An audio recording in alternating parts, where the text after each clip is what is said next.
Hello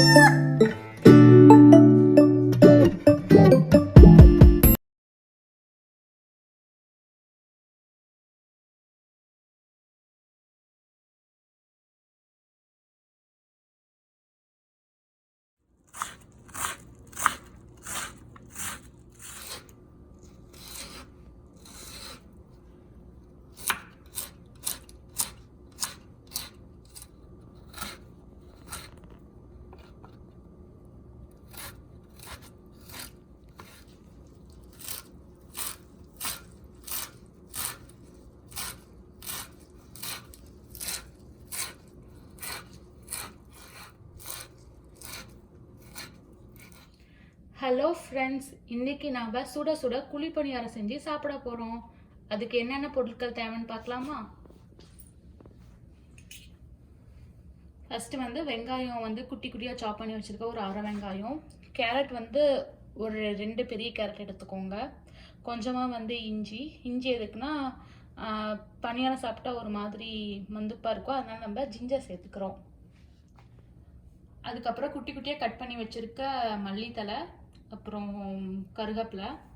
தாளிக்கிறதுக்கு தேவையான அளவு எண்ணெய், கடுகு 1 ஸ்பூன், உளுத்தம் பருப்பு ஒரு ஸ்பூன், கடலைப்பருப்பு 1 ஸ்பூன், காஞ்ச வரமிளகா ஒரு 3, உப்பு தேவையான அளவு, முக்கியமானது தோசை மாவு 1 ஸ்பூன், 1.5 ஸ்பூன் ஆயில் ஊற்ற போகிறேன். அதில் இப்போ எண்ணெய் 1.5 ஸ்பூன் ஊற்றிருக்கேன். எண்ணெய் சூடானதுக்கப்புறம் கடுகு, வெங்காயம், கேரட்லாம் தாளித்து நம்ம மாவில் கொட்டிட்டு அதை மிக்ஸ் பண்ணி நம்ம பணியாரமாக ஊற்றி எடுக்க போகிறோம். ஸோ எண்ணெய் நல்லா காஞ்சிருச்சு. இந்த ஸ்பூனில் 1 ஸ்பூன் கடுகு போட்டுக்கிறேன்.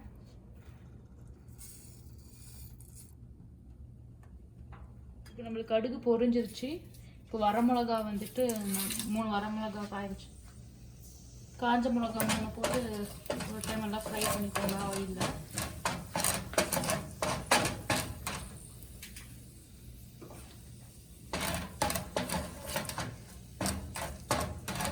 இது வந்ததுக்கப்புறம் கடலைப்பருப்பு, உளுந்தம்பருப்பு போட்டுக்கிறேன்.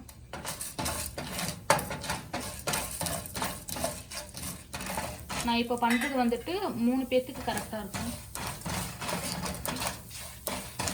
3 to 4 பேர் சாப்பிடலாம். இது ப்ரௌன் கலரில் வரணும் இந்த பருப்பு, 2 பருப்பும். நெக்ஸ்ட் கொஞ்சமாக கட் பண்ணி வச்சுருக்க இஞ்சி சேர்த்துட்றேன். போட்டுட்டு ஒரு டைம் நல்லா மிக்ஸ் பண்ண உடனே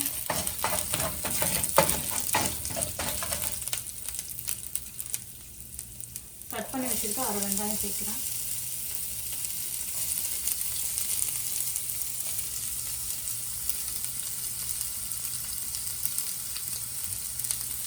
இது ரொம்ப வதங்கணும் தேவையில்லை, ஒரு பாதி வரைக்கும் குக் பண்ண போதும். நம்ம மாவில் போட்டு மறுபடியும் குக் பண்ண போகிறோம்.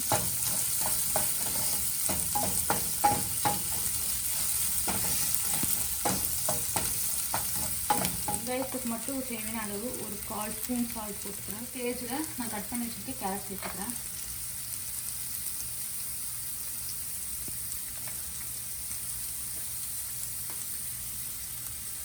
இந்த மாதிரி இஞ்சி சேர்த்து பண்ணி பார்த்தீங்கன்னா டேஸ்ட் கொஞ்சம் டிஃப்ரெண்ட்டாக நல்லாயிருக்கும். இது கேரட் நல்லா வதங்கிச்சு. அது ரொம்ப வதங்கவும் தேவையில்லை, குட்டி குட்டியாக கட் பண்ணி வைக்கிறதுனால நம்ம மாவில் ஊற்றுறப்பே நல்லா வெந்துடும். இப்போ லாஸ்ட்டாக கருவேப்பிலை, கொத்தமல்லி போட்டுட்டு ஜஸ்ட் ஒரு மிக்ஸ் பண்ணிட்டு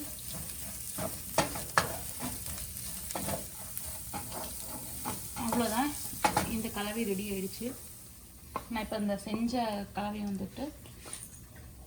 இந்த மாவில் கொட்டுறேன்.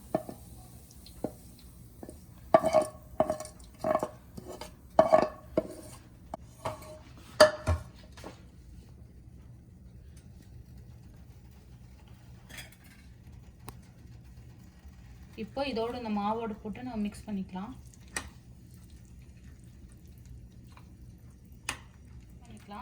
இந்த மாவுக்கு தேவையான உப்பு போட்டு நம்ம நல்லா மிக்ஸ் பண்ணலாம்.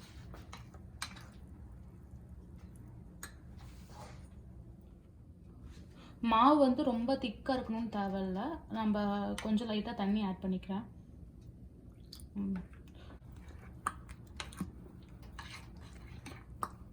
பாருங்க இந்த கன்சிஸ்டன்சி. இப்போ குழி பணியாரம் பாத்திரம் வச்சாச்சு, கல் சூடாயிடுச்சு. நான் இப்போ வந்துட்டு இதில் வந்து ஆயில் ஊற்றுறேன்.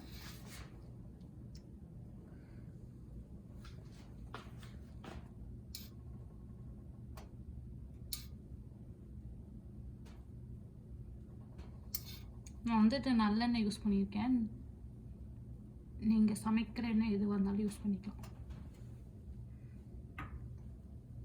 எண்ணெய் காஞ்சதுக்கப்புறம் நம்ம மாவு ஊற்றிடலாம். எண்ணெய் காஞ்சிருச்சு, இப்போ நான் பணியாரம் ஊற்றுறேன். ரொம்ப ஃபுல்லாக ஊற்றக்கூடாது, இப்படி பாதியெல்லாம் ஊற்றணும்.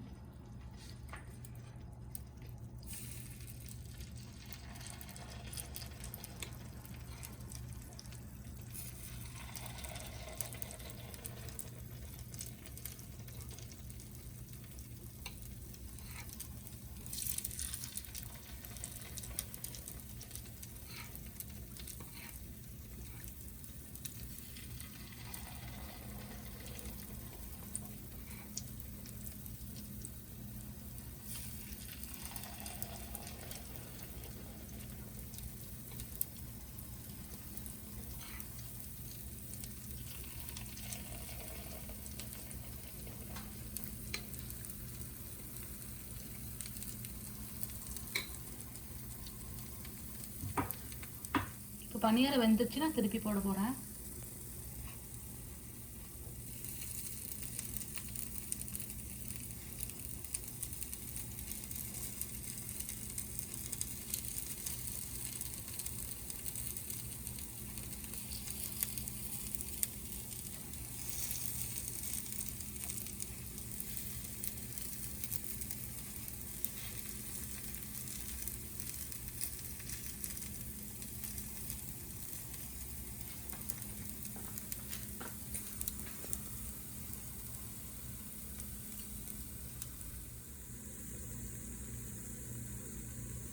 ரெண்டு சைடு வெந்ததுக்கப்புறம் பணியாரம் எடுத்துடலாம். இப்போ பணியாரம் வெந்துருச்சு ரெண்டு சைடும், நம்ம இப்போ எடுத்துடலாம்.